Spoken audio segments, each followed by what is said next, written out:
아침서부터 오늘 이 행사 때문에 너무너무 힘들었습니다.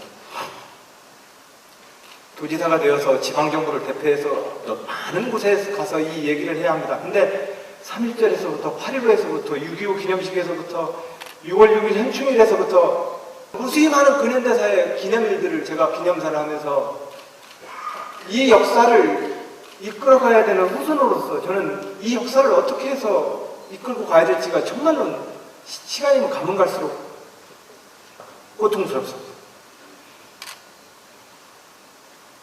예, 우리 모두는 이걸 미래에 대한 평화로 가야 합니다. 평화로운 미래 질서로 가야 되고, 이 평화로 가기 위해서 우리는 진실을 요구하고 있고, 이 진실을 통해서 우리는 좀 더 높은 수준의 용서와 화해, 그리고 그것을 바탕으로 한 우리 모두의 자손들의 평화의 시대로 우리는 이 역사를 물려줘야 한다고 생각합니다. 때는 이야기합니다. 곡절 없는 인생이 어디 있고 내막 없는 이 역사가 어디 있느냐? 묻고 가자. 묻고 가는 것에는 분명히 한계가 있어 보입니다. 지난 우리는 2005년 진실과 화해를 위한 과거사위원회를 두어서 무수히 많은 민간의 그 학살과 죽음의 그 전쟁에 대해서 그 진실을 화해로 이끌기 위해서 관련 법을 만들었습니다. 물론 5년이 채 되지 않는 짧은 기간에 그 위원회 활동은 마감되었습니다. 가장 첫 번째로 그 가해자는 국가입니다. 국가 권력과 물리력입니다. 그리고 그것이 민족사로 더 들어가 보면 분단입니다. 이 역사를 어떻게 우리는 정리하고 넘어가야 될지 정말로 고통스럽습니다. 이 문제를 풀어야 되는 것이 대한민국 정치 지도자들이 풀어야 될 문제라고 생각합니다. 아직도 여전히 그 징그러운 제동포와 형제를 땅에 묻고 죽여야만 했던 그 이념과 미움과 증오를 아직도 많은 현실이 정치에서 선동합니다. 우리는 아직 그 역사를 극복하지 못한 것입니다. 그리고 그 극복하지 못한 역사가 저 땅에 묻힌 그 억울한 원혼들의 진실을 확인하자는 것마저도 우리 양권 못하고 있는 현실입니다. 그것이 어떤 이유가 되든 간에 사람이 사람을 죽이는 건 잘못한 겁니다. 그 역사에 대해서 우리는 아직 진실로 대면하고 있지 못합니다. 그리고 그 살인과 죽음의 행위에 대해서 여전히 여러 가지 이유를 가지고서 그 역사를 묻자고 말하거나 어쩔 수 없었다고 얘기하거나 심지어 정당했다고 주장하기까지 합니다. 이 마음으로는 좋은 나라와 좋은 미래를 만들 수가 없습니다. 우리가 찾아내고자 하는 것은 땅속에 백골이 된 그 조상의 그 유골을 수습하는 것에 멈추는 게 아닙니다. 우리가 찾고자 하는 것은 사실상은 우리 모두가 묻어버렸던 인간과 인간에 대한 양심과 사람됨의 도리를 찾자는 겁니다. 하여 유족 여러분, 대한민국 국민 여러분, 대한민국의 정치인의 한 사람으로서 여러분들께 대단히 죄송합니다. 여러분들의 그 영혼을 정부가 제대로 해결하고 있지 못하고 있습니다. 그 점에 대해서 진심으로 유족 여러분께 죄송하다는 말씀 올립니다. 죄송합니다. 사람 마음의 원한이 너무 깊으면 인생 제대로 살기가 어렵습니다. 나라의 역사도 마찬가지일 것이라 생각합니다. 이 현실을 극복하기 위한 우리의 노력들로 대한민국의 지도자들은 나아가야 합니다. 이 역사의 진실을 밝히기 위한 우리 후손들의 노력은 계속될 것입니다.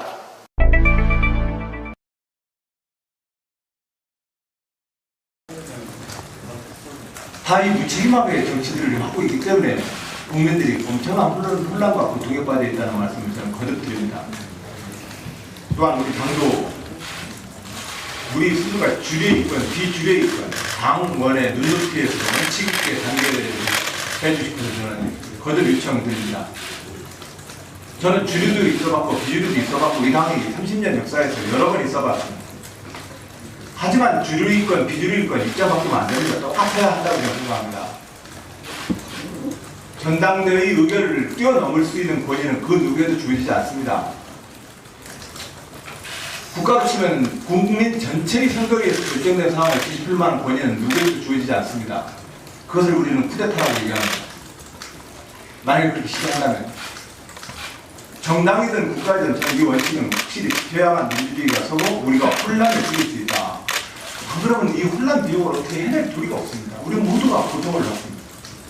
그런 측면에서 저는 국민의 한 사람으로서 집권여당과 대통령 또 당원의 한 사람으로서 지도부께 간곡히 부탁드립니다. 원칙 있게 대화하고 단결합시다. 국가라는 이름으로 당이라는 이름으로 저는 그래야 된다고 생각합니다.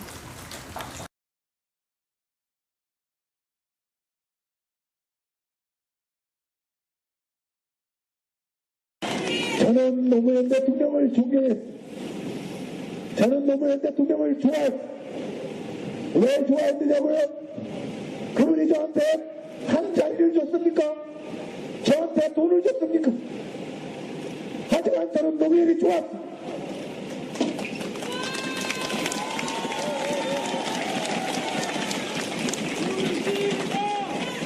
노무현은 억울하면 출세하라고 말하던 대한민국의 역사를 바꾼 사람입니다. 모든 사람들이 억울하면 출세하라고 했습니다. 왜 출세를 합니까? 억울한 일 안 나와요. 출세한다는 겁니다.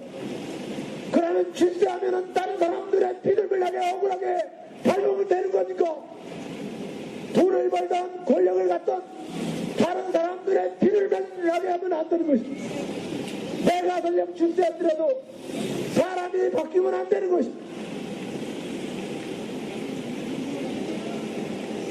노무현 대통령, 제가 그 노무현 대통령에게 충성하는 것은 저 신화에서 고향에 남아서 하늘을 키우는 저 우리 외삼촌에 대한 나의 우정이요, 아직도 시골에서 농사 짓고 있는 우리 부모님과 평범한 보통 사람에 대한 저의 충성이었습니다. 노무현 대통령은 그 국민에게 충성했습니다. 그렇기 때문에 노무현에게 충성하는 것은 제가 살아온 대한민국에 대한 충성이요, 힘없고 빽없는 이 땅의 보통 사람들 아버님 아버님들에 대한 충성이었습니다. 저는 그래서 충성했습니다.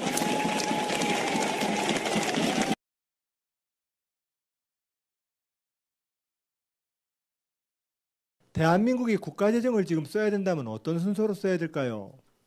예, 저는 타이타닉호의 구명보트에 타는 순서대로 우리가 돈을 써야 된다고 생각을 합니다.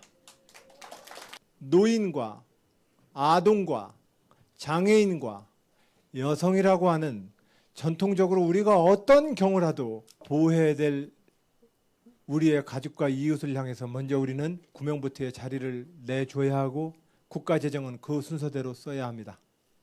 저는 그런 점에서 우리의 대한민국의 복지정책이 김대중 정부의 기초생활수급법이 제정된 이후로 가난구제는 나라도 못한다라고 했던 지난 600년 아니 수천 년에 걸친 우리의 통념을 우리는 비로소 김대중 정부의 기초생활수급법을 통해서 국가가 우리의 절대적 빈곤과 생존의 문제에 대해서 가장 안전한 매트리스를 깔기 시작했습니다.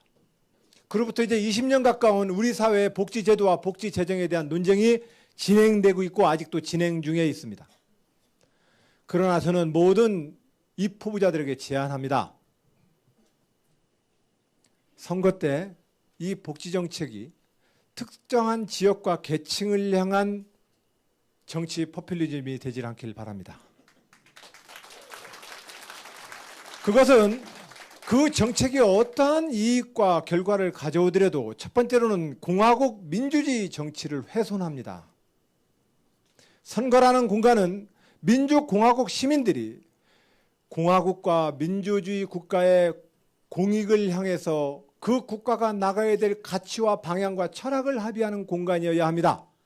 그것이 이익과 지지를 주고받는 공간이 된다면 그 민주주의 선거는 우리 모두를 배신하게 될 것입니다. 30년 직업정치인 민주주의자 안희정의 일관된 소신입니다. 자, 그런 점에서 저는 지금 오늘의 노인 문제는 말씀하셨던 것처럼 전 세계에서 가장 노인 빈곤율이 높은 나라입니다. 그리고 어르신들의 자살률 또한 압도적으로 높은 나라입니다. 저는 그 점에 대해서 매우 죄송스럽게 생각합니다. 저는 다음 정부의 복지정책의 재정비는 이 노인 빈곤과 노인 자살을 막는데 모든 정책에 우선을 둬야 된다고 생각을 합니다. 사직공원에 그 500원을 얻기 위한 줄의 행렬, 그것은 우리 모두에 대한 모욕입니다. 그리고 지금 현재의 노인 세대는 지난 산업화 시절 한강의 기적을 만들었던 분들입니다. 중동에 가서 모래바람 속에서 밥을 드셔야 됐고, 그 저임금 속에서 오로지 손재주 하나로 맛집고바와 영동포와 구루와 마산 수출 자유공당에서 그 저임금 속에서 이 한강의 기적을 만들었던 가장 근면하고 성실했던 대한민국 국민이었습니다. 그리고 그들은 대한민국의 미래를 위해서 가장 큰 투자를 결정했던 세대입니다. 바로 저희들을 대학교를 가르쳐 보내셨습니다. 그들은 자기의 모든 은퇴 자금을 통털어서 자식들 대학을 보내고 고급의 양질의 노동력을 갖고 있는 대한민국을 만들므로써 한강의 기적을 90년, 2000년대에 꽃피우게 했습니다. 그래서 지금 현재 이 노인 빈곤을 푸는 문제는 우리 국가 공동체의 당연한 의무이고 우리 모두의 빛입니다. 그런 측면에서 현재 노인들의 기초생활 문제에 대해서 그것이 인간의 품격을 유지하기 위한 실질적 급여가 될 수 있도록 우리는 이 지원 제도를 정비해내야 된다. 이 말씀을 우선 드립니다. 기초생활 수급 대상자이냐, 기초노령연금 대상자이냐, 아니면은 국민연금의 급여 대상자이냐에 따라서 차치고 푸치고 하다 보면 실제적으로 기초노인연금이라고 하는 박근혜 대통령의 공약은 다 반토막 나 있습니다. 현실적으로 노인들의 품격과 그들의 생활을 유지하기에는 턱없는 돈입니다. 저는 이것을 현실화시켜내기 위한 재정의 집중을 제안합니다. 그리고 이 재정과 노인을 모시기 위한 이 재정과 앞서서 말씀드린 보육에 대한 재정, 이 두 개는 가장 우선적으로 우리가 국가의 복지 재정을 집중해야 될 영역이라는 말씀을 저는 드립니다.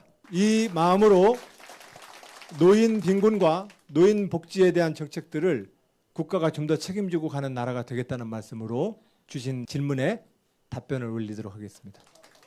네.